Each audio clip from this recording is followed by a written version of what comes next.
Señor. Vamos a buscar en la primera carta de los Corintios, capítulo 4, versículo 3. Dice la palabra: yo en muy poco tengo el ser juzgado por vosotros, o por tribunal humano, y ni aun yo me juzgo a mí mismo. Porque aunque de nada tengo mala conciencia, no por eso estoy justificado, pero el que me juzga es el Señor. Damos gracias, Padre Eterno, en este momento. Te pedimos que tú nos ministres tu palabra, que nos hables, Señor. Te pedimos que nos abras tus escrituras para que podamos acceder, Señor, a tu verdad, a tu revelación, en el nombre poderoso de Jesús. Amén. Bien. En la nueva versión internacional dice: por mi parte, muy poco me preocupa que me juzguen ustedes o cualquier tribunal humano. Es más, ni siquiera me juzgo a mí mismo, porque aunque la conciencia no me remuerde, no por eso quedo absuelto. El que me juzga es el Señor. Bien, el apóstol Pablo aquí está hablando a los corintios y de alguna manera los corintios son uno de los pocas iglesias que demuestran en ciertas fases de su madurez y de su crecimiento como una indisposición con el apóstol Pablo, ¿sí? Él encontró, por ejemplo, que en Corinto en algún momento se cuestionó su autoridad. Por eso es una de las más fervientes defensas de su ministerio está en Corintios, en sus cartas, en primera y segunda de Corintios. Porque eso le plantearon los creyentes de Corintio por esas épocas.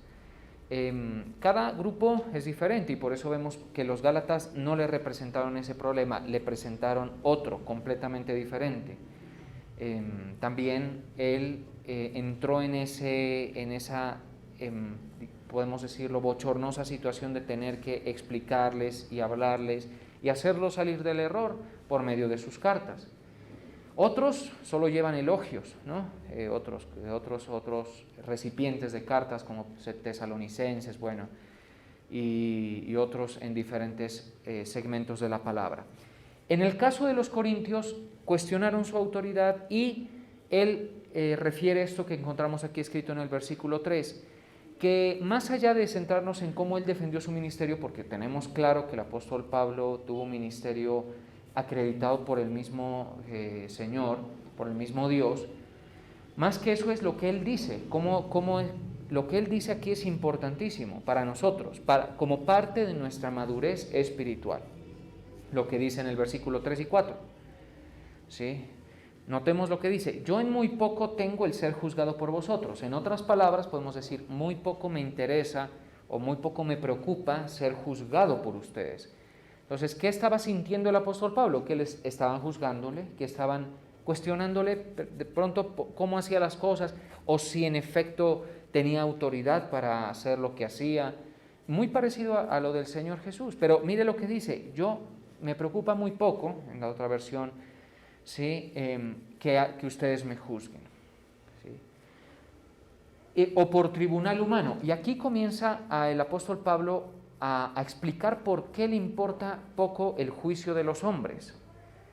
Le importa poco el juicio de los hombres porque el que juzga, el que justifica o condena, es decir, el juicio sabemos que es un procedimiento, ¿cierto? Lo que resulta de un juicio, ¿qué es? Una sentencia, o bien una condena, o bien una justificación. En términos actuales, una absolución sería. ¿Estamos de acuerdo?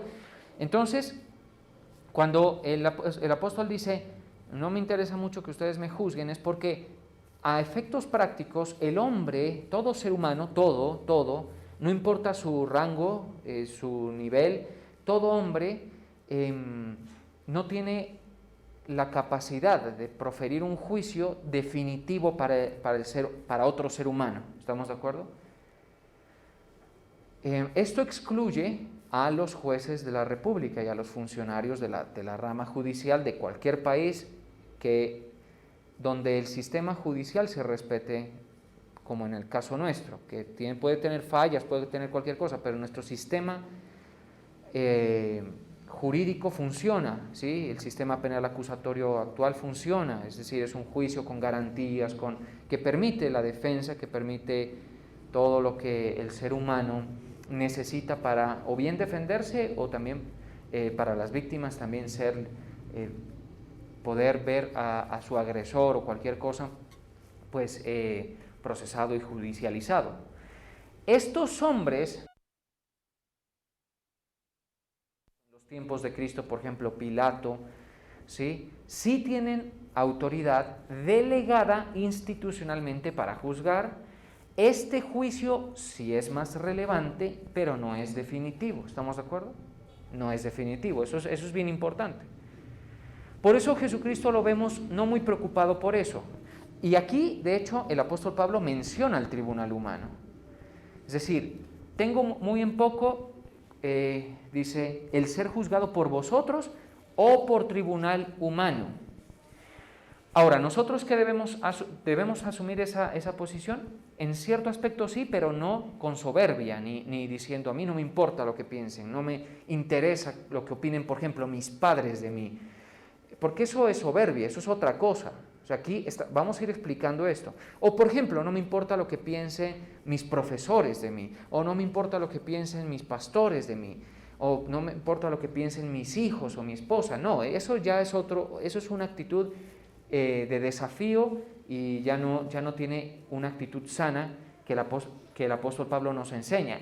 La actitud sana es, nos importa poco porque en perspectiva es irrelevante, porque Dios el Señor, Él sí puede dar un juicio definitivo para el hombre, trascendental, tanto en esta vida como en la próxima. ¿Estamos de acuerdo?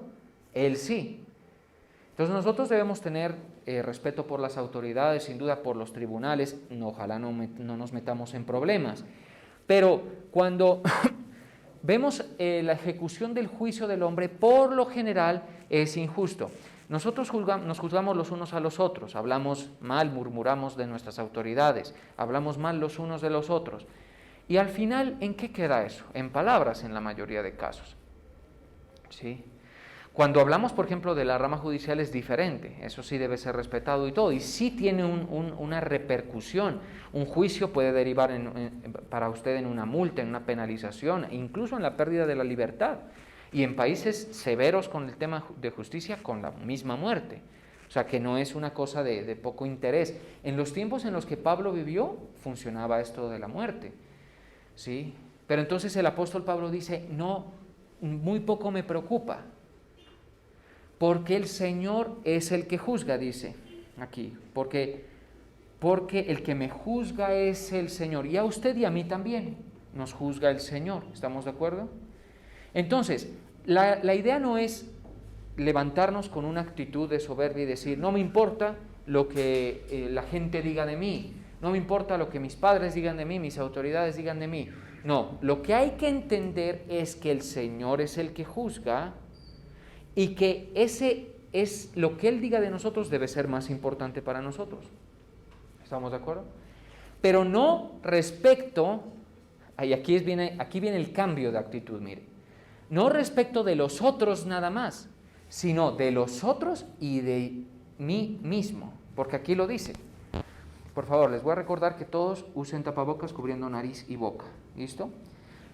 Mire lo que dice, no nos perdamos. Una cosita breve. Porque, como les decía, es muy fácil tomar una actitud. No, entonces la Biblia dice, no me importa lo que digan de mí, no me importa el juicio que profieran de mí, ni hombres ni tribunal humano. Entonces no me dejo de decir nada.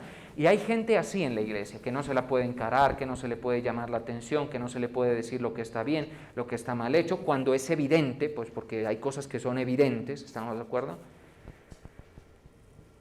Eso es muy diferente, pero la actitud correcta es, ¿tengo en muy poco ser juzgado por los otros o por tribunal humano? Y ni aún yo me juzgo a mí mismo, vea.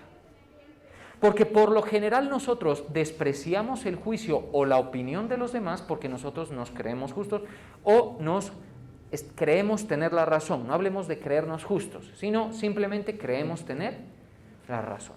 Entonces, por ejemplo, el hijo le dice al papá, es que a mí no me importa lo que tú digas, no me importa lo que digan ellos o aquellos, yo sé que estoy en lo correcto, y darle mucho valor, por ejemplo, a lo que los otros dicen es un error, y también darle el valor a lo que uno cree de uno mismo, también es un error. Porque por lo general nosotros somos indulgentes con nosotros mismos y nos justificamos a nosotros mismos. Por eso cuando usted ve a alguien fallar, por ejemplo, en diferentes aspectos de la vida, en los ambientes laborales, por ejemplo, cuando tienen que rendir cuentas, por lo general la gente nunca, o sea, es muy raro que alguien llegue a decir, mire, jefe, fallé aquí, discúlpeme, me faltó dinero, supóngase. Sí, discúlpeme, estoy llegando tarde, me estoy descuidando, no vuelve a pasar. Eso casi no pasa, ¿estamos de acuerdo? Lo que sucede por lo general es todo un despliegue de justificaciones personales. No, es que estoy llegando tarde por esto, es que me faltó plata por esto. Y las relaciones laborales en gran medida se deterioran cuando llevan tiempo, por ejemplo, por eso. ¿Sí? Porque las personas, en lugar de juzgarse bien a sí mismos, ¿sí?, se compadecen de sus errores, se vuelven indulgentes con ellos, se indisponen con quien los reprocha, mucha atención, se indisponen con quien los reprocha, y al final no se les puede decir nada y nadie tiene la razón. Otro ambiente donde sucede mucho esto es en los hogares que vemos, que si usted llama, por ejemplo, a rendir cuentas a la mujer tiene razones y ella está en lo correcto y el esposo está en lo correcto, ¿estamos de acuerdo? Es porque, por ejemplo, despreciar el concepto de los otros no nos da tanto trabajo, pero que nosotros mismos despreciemos nuestro propio juicio hacia nosotros, eso requiere humildad, ¿estamos de acuerdo? Entonces, el apóstol Pablo no dice, desprecia el juicio de los demás, desprecia el tribunal humano, las cortes que están dispuestas para establecer justicia en las naciones. Él no está diciendo eso, él está diciendo, ni los hombres, así a nivel cotidiano, ni las cortes, ni siquiera yo mismo puedo justificarme o condenarme. ¿Sí? Esto nos habla, señores y señoras, de lo subjetivo que es la conciencia y los parámetros de justicia. Es decir, tú tienes un parámetro de justicia, tú tienes otro, y cada uno de ustedes tiene otro, ¿estamos de acuerdo? Y su parámetro de justicia a usted lo justifica delante de usted mismo, ¿estamos de acuerdo? Lo justifica delante de usted mismo. Y entonces por eso es que todo el mundo habla de todos. ¿Viste cómo se comportó? ¿Viste lo que hizo? ¿Viste lo que, hasta las mujeres, hasta de lo que llevó puesto? Mejor dicho, todo. ¿Por qué? Porque tenemos unos parámetros de justicia internos, ¿sí?, subjetivos, a lo que le hemos llamado conciencia. Entonces hay gente muy estricta con la conciencia. Por ejemplo, se sienten mal por hurtar. Incluso hay quienes se sienten mal por pensar mal, ni siquiera por cometer un acto, sino por pensar mal. Y otros, en cambio, están cómodos tanto en el caso de pensar como en el caso de hacer. No les da ningún problema, no se sienten reprochados por ellos mismos. Entonces les pregunto, ¿es confiable el juicio que hacemos respecto de nosotros mismos?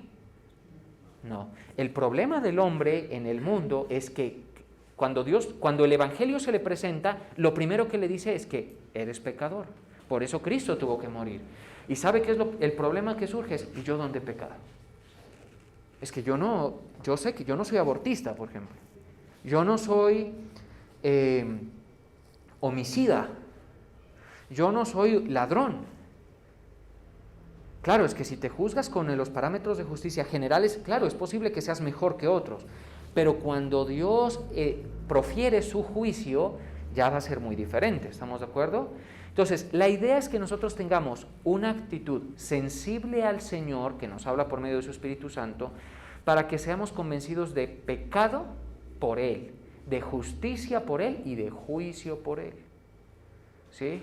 De manera que no dependamos de lo que otros dicen de nosotros, ¿sí? No es que no debemos escucharlo, porque a veces sí nos dicen cosas y sí estamos en errores, ¿sí?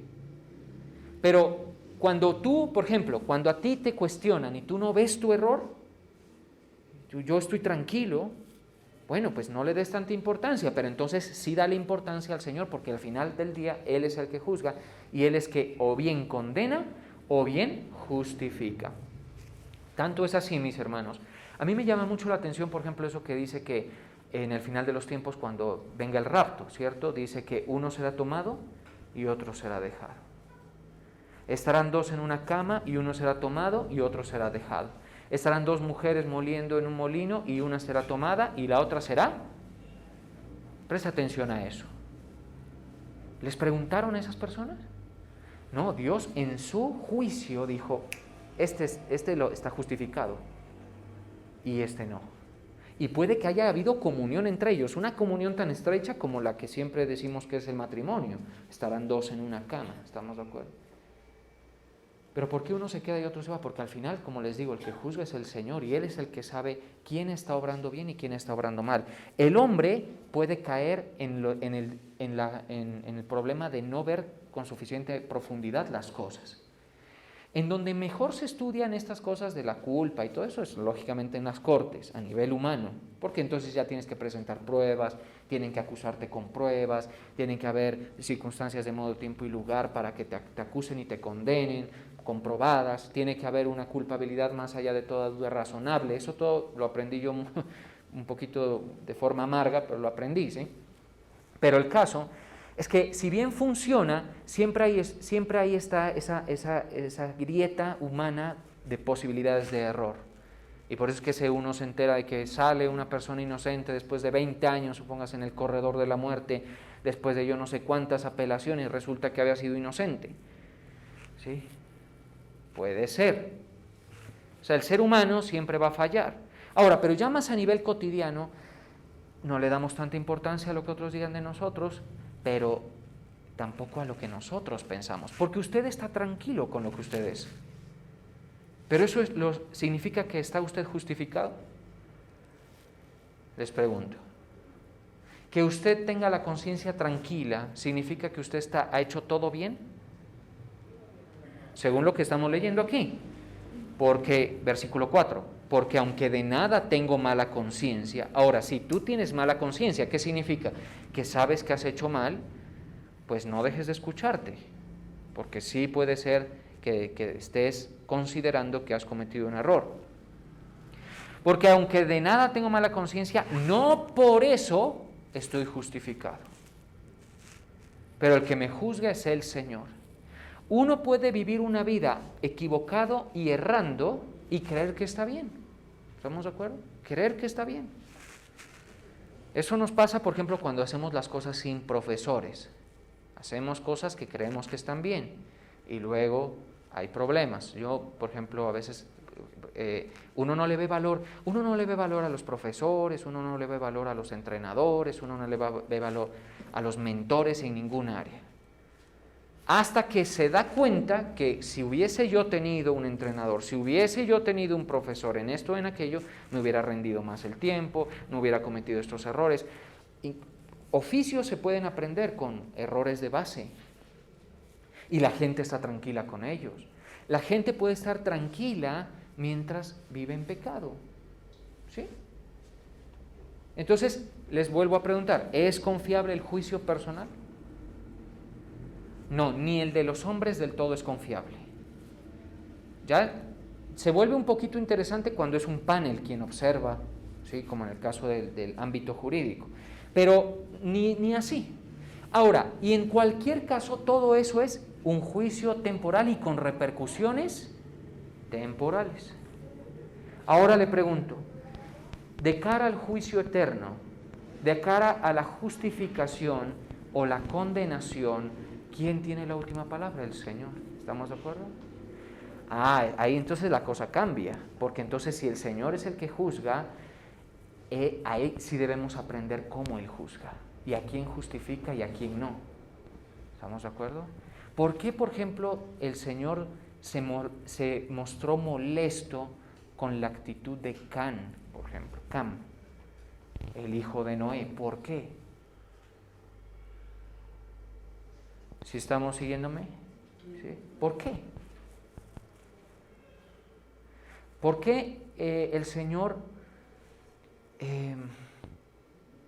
se mostró molesto con los hijos de Elí, por ejemplo. Interesante tema para cada uno de nosotros, ¿cierto? ¿Por qué justificó? Esta sí es corchadora, ¿sí? Si alguien se la responde mejor en la mente para que nadie quedemos mal, pues, ¿no? ¿Por qué justificó a Rahab? ¿Qué tal esa? Porque Rahab es más pecador que cualquiera de los que... Pues, de lo que aquí se ve aparentemente, ¿no? ¿Quién sabe? No sabemos, ¿cierto?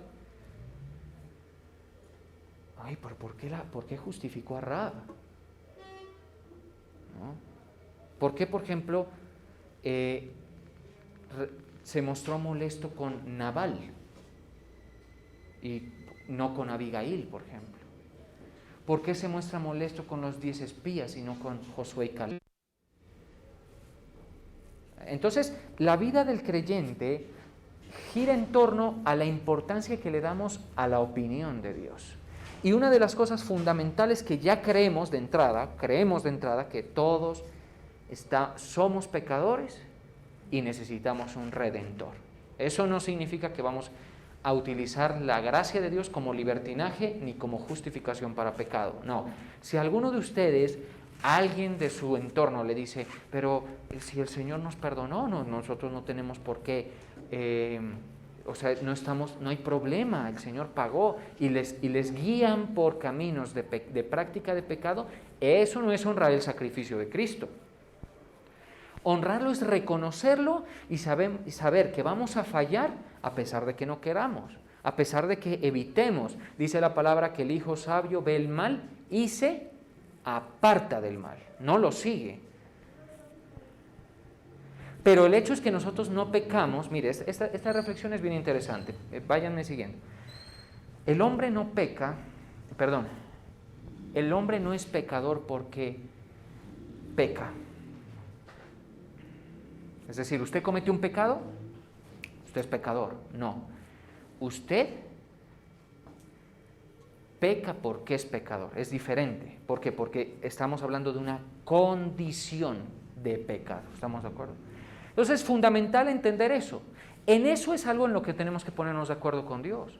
El Señor ve la tierra y no ve a uno justo, no ve a uno bueno, ve gente con diferentes estándares morales, pero a él ninguno le llena. Entonces, él envió a su Hijo para que muera por los tuyos, por los míos, todo el que quiera creer, le son sustituidos, le son cargados sus pecados a Cristo Jesús en la cruz del Calvario.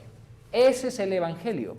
Y de ahí en adelante uno ya no vive ni juzgando a los otros, ni juzgándose uno mismo. Es que yo estoy bien, pastor.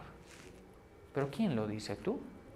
Ahora, no nos pongamos solamente para indicar que estamos mal.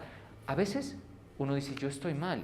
Mire, es más común llegar y más sano llegar con esta idea delante del Señor. Yo estoy mal.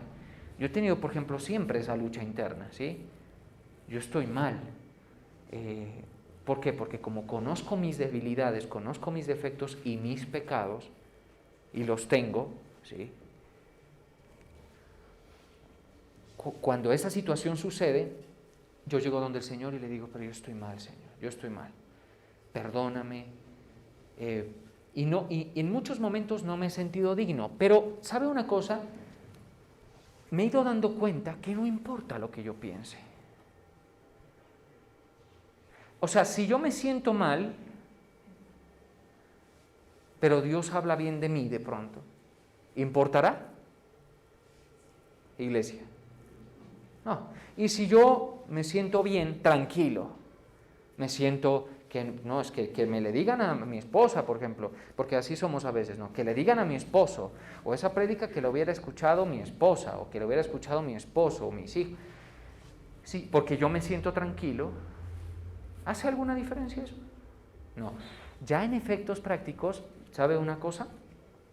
Lo que sí importa es que nosotros delante del Señor sepamos que Él nos ha acreditado y nos ha justificado. Si Él tiene eso en nosotros, uno no se preocupa por la salvación, porque uno es salvo, uno no se preocupa en general por la vida, porque mire lo que hablaba el apóstol esta mañana, hablaba de la justicia de Dios y de cómo, por ejemplo, decía el salmista, decía, no he visto justo desamparado ni su descendencia que mendigue pan. Pero ¿quién es el que lo acredita a uno como justo? El Señor, ¿cierto? No es ni usted ni soy yo. Ahora, entonces, ¿cómo uno se pondera? Dice la palabra de Dios que frente al espejo de la palabra de Dios, es decir, uno debe conocer la palabra de Dios para saber qué lo justifica a uno y qué no, qué aprueba Dios y qué no, ¿sí? Y pues ojalá imitemos los modelos en la Escritura que, lógicamente, son aprobados por Dios. Ni modo que vamos a imitar los que no son aprobados por Dios. Job, por ejemplo, Job se equivocó. Y Job era una persona muy destacada. En su entorno le conocían por una persona ejemplar. Y Dios se refirió a él como un varón recto, temeroso de Dios y apartado del mal. Pero Job no era perfecto. Y una de las cosas en las que de pronto él tuvo que ceder un poco es que él estaba muy seguro de su justicia. Convengamos que era más justo que cualquiera de nosotros en términos humanos, ¿cierto? Job. Eso no hay discusión. Pero el problema de él parece ser, al final, porque al final hablaba de cosas que yo no entendía, ¿sí? Y por ejemplo dice cosas como las siguientes. Dice, por tanto me aborrezco, ¿sí? Eso dice Job, ¿ustedes lo recuerdan? Entonces uno dice, ¿por qué? Pero si no dice que es apartado del mal, temeroso de Dios, varón bueno y recto. Puede ser, yo no quiero centrar doctrina, no pretendo tener las respuestas para esto, pero puede ser que Job tenía un problema y era que estaba demasiado seguro de su justicia, demasiado seguro de eso. En Job 27:6, mire lo que dice Job. Job 27:6. Porque, por ejemplo, a veces nosotros decimos, pero es que yo he ido a la iglesia, es que yo he diezmado, y todo eso está bien, yo sirvo en la iglesia, todo eso está bien.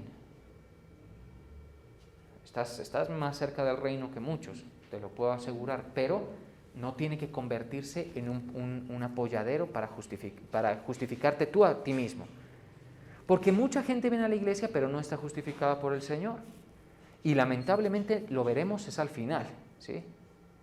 Y otros, en cambio, sí puede que sí lo estén. Mire esto. ¿Les confunde lo que les digo? Un poco confuso, ¿cierto? Porque entonces uno dice, entonces, ¿qué valor tiene? No, mira, entiende que lo que nosotros hacemos no nos puede dar tanta seguridad de justicia. De hecho, no se trata de que nos dé seguridad de justicia. Si tú vienes a la iglesia es por honrar el sacrificio del Señor, por aprender de su palabra, por someterte a su enseñanza, por aprender de Él, por honrarlo con tus alabanzas, por servirlo y por cooperar con un propósito que tiene como objetivo predicar el Evangelio a los perdidos. ¿Estamos de acuerdo? Lo dije en 4 o 5 frases, pero es más o menos así la cosa. Pero no pienses que porque lo has hecho, eso es lo que le vas a mostrar al Señor, ¿no? Si no ve a Cristo cuando venga a juzgarnos, ahí nos salimos perdiendo todos. Job 27:6. Mi justicia, dice, leamos por favor, mi justicia tengo asida y no la cederé. Eso dice Job. No me reprochará mi corazón en todos mis días. ¿Qué está diciendo Job? A ver, vamos a leerlo en la otra versión, que es más fácil de entender en algunas ocasiones. Bueno, dice, insistiré en mi inocencia, nueva versión internacional. Insistiré en mi inocencia, no cederé. Mientras viva, no me remorderá la conciencia. Entonces lo que Job está diciendo es que yo no veo dónde está mi pecado, dónde está mi error. ¿Sí? No lo veo. Entonces, eso le da a la persona confianza y agarra su justicia, y por eso dice, mi justicia tengo asida y no la cederé. Y eso está bien delante de los hombres. Pero delante del Señor no se puede hacer eso, ¿estamos de acuerdo? No se puede. Porque mucha gente sí ha sabido que está en lo correcto y ha aguantado. Por ejemplo, a mí me llama mucho la atención estos mártires de la Edad Media, ¿sí? Y de finales de la Edad Media, como Lutero, John Huss, estos personajes que se pararon en la raya y decían, Señor, lo que está haciendo la Iglesia Católica está mal. Y les costó la vida, pues por lo menos a John Huss y otros cuantos, a Martín no, pero sí les significó que lo excomulgaran y todo lo demás. O sea, si tú estás seguro de algo y tienes la razón, no se trata de que cedas por ceder, pero delante de Dios nadie se puede parar en esa actitud. ¿Estamos de acuerdo? Delante del Señor nadie se puede parar. Lo que debemos hacer, por ejemplo, si nosotros creemos que tenemos la razón en un conflicto, en un altercado intrafamiliar, en el trabajo, en diferentes ambientes, es, Señor, ayúdame. Te pido que me ayudes, te pido que me ayudes a exhibir mi justicia, si la hay, Señor, si la hay. Uno a veces va a orar y comienza a quejarse de los otros, ¿no? Y Señor, tú ves lo que me hacen, tú ves lo que está pasando. ¿Y sabe cómo sale uno? Pues a mí me pasa, no sé a ustedes. Sale uno más tranquilo, uno dice, voy a dejar que el Señor obra, quizá yo estoy equivocado, quizá yo estoy en un error. Y es muy probable que el Señor convenza a todos allí. ¿Sí? Convenza a todos. Por eso es que hay un pasaje por ahí que voy a leer brevemente antes de dejar Job, que dice de la siguiente manera. Santiago 5:9. Hermanos, no os quejéis unos contra los otros, para que no seáis condenados. He aquí, el juez está delante de la puerta. El juez está delante de la puerta. ¿Sí? Es decir, si yo me voy a quejar, debo entender, por ejemplo, de mi esposo, de mi esposa, de cualquier cosa, de mi jefe, de cualquier cosa, debo entender primero que si yo le encuentro fallas al otro, el otro me encuentra fallas a mí. Y entonces ya entramos en una situación muy compleja, porque entonces, ¿quién tiene la razón? Lo mejor que puede hacer el creyente es solito acercarse a la palabra y humillarse delante del juez de toda la tierra, que es el Señor. Si hace eso, capaz que el Señor lo justifica y de ahí en adelante hasta lo exalta. ¿Estamos de acuerdo? Volvamos a Job, es una referencia breve. En Job, como leíamos, dice, mi justicia tengo asida y no la cederé. Pues le tomó a Job bastantes capítulos, lo cual significa pues probablemente que fue una historia larga, en la que lo acusaban, ¿no? Usted sabe que llegaron estos amigos, Elifaz, todos estos 4 amigos, hubo uno que se mantuvo un poquito más cerca a la verdad, fue el último, Eliú creo, si no estoy mal. Bueno, pero el caso es que lo acusaban, decían, es que te está pasando lo que te está pasando porque Dios te está castigando. Job es una ilustración perfecta de esto. Y él decía, no, que me muestren dónde he fallado, que me indiquen dónde he fallado. Y en efecto, pues estos no sabían. Le decían, ahí está tu error es en esto o en aquello. Y al final el Señor los deja a los 5 todos locos con su concepto, porque dice, en efecto, a mi siervo Job no le pasó esto por malo ni por pecador, pero él no es lo suficientemente justo delante de mí. Básicamente es lo que, por eso le dice, ahora yo te voy a preguntar y tú me vas a contestar. ¿Dónde estabas tú cuando yo formaba los cimientos de la tierra? Entonces, mire, es un error grande asirnos de la razón, asirnos de nuestra justicia, no ceder. Ahí ese es un punto de inicio, ceder. Pero no cedas, si no tienes tu conciencia que te reprocha, no cedas ante los demás, cede ante el Señor, ¿estamos de acuerdo? Cede ante Él, cuando Él te habla, cuando Él se muestra y te dice, aquí estás en un error. Para eso es importante mucho la lectura. También, bueno, lo que ustedes hacen, asistir y todo esto. O sea, Job por esto o sea, este Job de Job 27 no es el mismo que dice, por tanto me aborrezco y me arrepiento entre polvo y ceniza. ¿De qué se arrepiente? Claro, él fue entendiendo que delante de Dios, no sé, o sea, uno no se puede agarrar de la justicia, y no me dejo sacar de la razón, no me dejo sacar de lo que yo creo que es mi inocencia. Ahora, si a ti te acusa, por ejemplo, si te sientes acusado, pero la sangre del Cordero de Dios, tú has creído en el Evangelio. ¿Ustedes han creído en el Evangelio? ¿Está sobre ti? Sabes que te vas para el cielo. Así tú te sientas muy, muy sucio y pecador. ¿Sí? ¿Qué día estaba yo mirando esos cultos viejos de Zoom que hicimos, de hace casi un año cuando empezamos en Zoom? Y bueno, miraba las cámaras porque tengo algunos de esos grabados y todo eso. Y me vino un pensamiento, de esos pensamientos que son propios de los seres humanos. Vi a alguien allí y como es mi feligrés, conozco a esa persona, conozco de su genio, por ejemplo, conozco de su inestabilidad en ciertas cosas, conozco acerca de su complejidad mental, porque es una persona compleja, como enredada, ¿sí? Hasta se puede decir como autoritaria, como pendenciera, Y lo primero que yo pensé, dije, esa no se va al cielo, dije yo. Me vino ese pensamiento.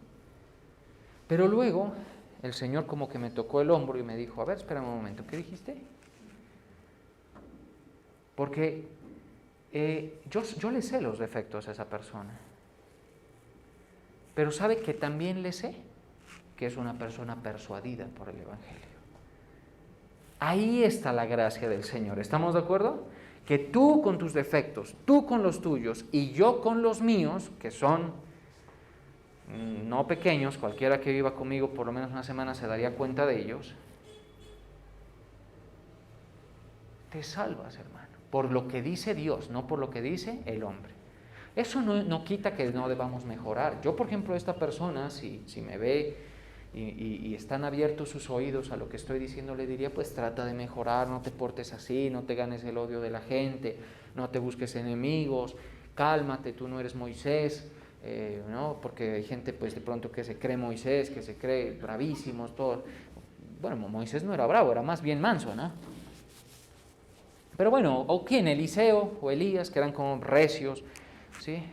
No, tranquilízate, busca ser de pronto más manso, no seas como tan áspero. Claro, mejora. Te puede ayudar en algunas cosas, porque a veces las cosas que nosotros nos caracterizan, hay algunas, no todas, mucha atención a esto es bien importante. Hay cosas que a nosotros nos caracterizan, que son nuestro principal obstáculo para avanzar. A veces demasiado tímidos, a veces demasiado bravos, a veces demasiado acomplejados, a veces demasiado impetuosos. Entonces, no prestarle atención a eso no es lo que estoy diciendo. Lo que estoy diciendo es que lo mejor que podemos hacer es acercarnos delante del Señor y que Él hable de nosotros. Y si Él tiene que decir, tú estás mal, hay que agachar la cabeza y creerlo y aceptarlo. Y generalmente vamos a salir con la idea de que estamos mal delante de Dios. Pero a veces vamos a vivir una experiencia de que Él nos justifica.